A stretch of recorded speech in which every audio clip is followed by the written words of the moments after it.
Albert Camus, Fransız filozof, yazar, gazeteci ve siyasi aktivist olarak önemli bir figürdür. 1957 yılında sadece 44 yaşındayken Nobel Edebiyat Ödülünü kazandı. Camus'un edebi mirası, Yabancı, Veba, Sisyphos'un Söyleni, Düşüş gibi dikkat çekici eserlerden oluşur. 7 Kasım 1913 tarihinde Cezayir'in Cezayir şehrinde doğan Camus, katı bir büyükanne tarafından yönetilen mütevazı bir işçi sınıfı ailesinde büyüdü. Camus'un edebiyat ve felsefeye olan yolculuğu genç yaşta başladı. Felsefe eğitimini Algiers Üniversitesi'nde aldı ve Nietzsche ile antik Yunan filozoflarının etkisi altında kaldı. Camus, Simone Hie ile kısa bir evlilik yaşadı. İkinci Dünya Savaşı sırasında Fransız direnişine katılarak Combat adlı yeraltı gazetesinde editörlük yaptı. Savaş sonrasında dünya çapında dersler vererek ünlü bir yazar ve konuşmacı haline geldi. Bu alanlardaki olağanüstü yeteneğini gösterdi ve sonunda Paris'teki prestijli École Normale Supérieure okuluna kabul edilerek felsefe alanında resmi bir eğitim aldı. Albert Camus, varoluşçulukla özdeşleştirilse de kendisi bu terimi reddetmiştir.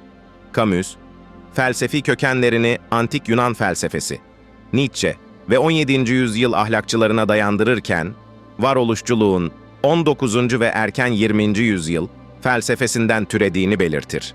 Ona göre, varoluşçuluğun odaklandığı konulara eleştirel bir bakış getirir ve Sartre'ın varoluşçuluğu ile özellikle Sartre'ın tarih ve insan özgürlüğüne verdiği önemi uyumsuz bulur. Camus, insanın özgürlüğüne olan inancıyla ve insan doğasına duyduğu inançla varoluşçuluktan ayrılır. Camus, yaşamın anlamsızlığını ve ölümün kaçınılmazlığını vurgular.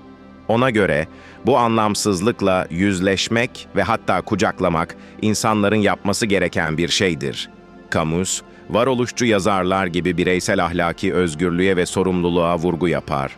Ayrıca varoluşçuluğun temel sorunlarından biri olan intihar sorununu ele alır ve bu sorunu ciddi bir felsefi soru olarak kabul eder. Serious philosophical question, which is whether or not to commit suicide. I think there are 4 or 5 serious philosophical questions. The first one is, who started it? The second is, are we going to make it? The third is, where are we going to put it? The fourth is, who's going to clean up? And the fifth, is it serious? But still, should you or not commit suicide? This is a good question. Why go on? And you only go on if the game is worth the candle. Now, the universe has been going on for an incredible long time. Camus, intiharı insan değerlerinin ve özgürlüğün reddi olarak görür ve bu nedenle reddeder. Onun görüşüne göre yaşamın anlamsızlığını kabul etmek ve bu anlamsızlıkla yaşamak daha doğru bir yaklaşımdır. Camus, intiharın bir çözüm olmadığını savunur. Camus'un en ünlü eserlerinden biri, 1942 yılında yayımlanan Yabancı adlı romanıdır. Bu roman, saçmalık ve varoluşçuluk temalarını keşfeder. Bu romanı, 1943 tarihli Sisyphos'un Söyleni adlı deneme izler. Bu eserler, Camus varoluşçuluk felsefesinin önde gelen bir figürü haline getirir. Bu eserlerde varoluşun anlamının eksikliği ve hayatın doğasının anlamsızlığı vurgulanır. Camus'un edebi kariyeri romanlar ve denemelerle sınırlı değildir. Aynı zamanda ahlaki ikilemleri ve insanın durumunu inceleyen düşündürücü oyunlar da yazdı. Bu oyunlara Caligula ve Adaletli Katiller örnek verilebilir. Albert Camus, 1957 yılında Nobel Edebiyat Ödülünü kazandı ve edebiyatın önde gelen figürlerinden biri haline geldi. Ancak Camus ilkelerine bağlı kalarak herhangi bir kurumla ilişkilendirilmek istemedi ve hatta Nobel Edebiyat Ödülünü reddetti.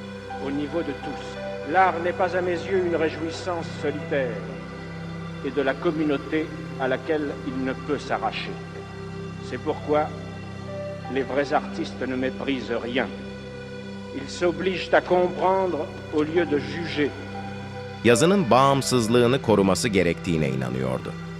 Ne yazık ki Albert Camus 1960 yılında 46 yaşında ilk Adam adlı tamamlanmamış bir roman bırakarak bir trafik kazasında hayatını kaybetti.